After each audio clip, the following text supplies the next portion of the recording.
Doktor, apa beza Morosil ni dengan produk kurus yang lain bagus soalan ni. Morosil ni sebenarnya sangat berbeza daripada produk kurus yang lain sebab ia mengandungi 3 bahan aktif yang sangat berkesan dan ada bukti secara klinikal yang membantu dalam penurunan berat badan dan pengurangan selulit. Morosil mengandungi ekstrak oranye merah atau dikenali sebagai citrus sinensis, superoxide, dismutase dan fibulin. Kombinasi bahan-bahan ini memberikan hasil yang lebih berkesan dan menyeluruh. Bezanya dengan produk lain selalunya akan kawal satu bahagian saja.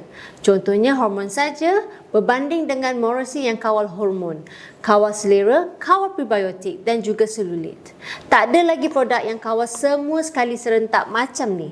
Pertama, ekstrak oranye merah dalam Morosil membantu membakar 50% lemak perut. Katakanlah berat lemak dekat perut korang dah 20 kg, Morosil akan hilangkan 10 kg dalam masa 12 minggu. Kajian juga membuktikan Morosil 6 kali lebih berkesan dan cepat dalam menurunkan berat. Selain itu, Morosil juga meningkatkan hormon adiponektin yang meningkatkan kadar metabolisme untuk pembakaran lemak dan menurunkan hormon ghrelin yang sentiasa membuat kita sentiasa lapar yang akan membantu kita untuk menurunkan berat badan.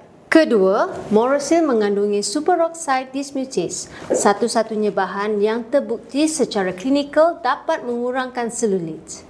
Dalam kajian, peserta yang mengambil SODB Dimples selama 12 minggu menunjukkan pengurangan selulit sebanyak 38% dan peningkatan keanjaran kulit sebanyak 9%.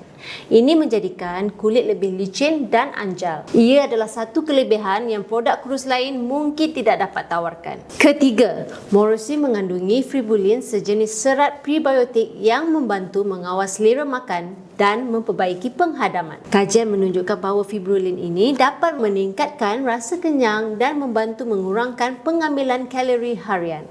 Juga membantu peserta mengurangkan berat badan dengan lebih efektif.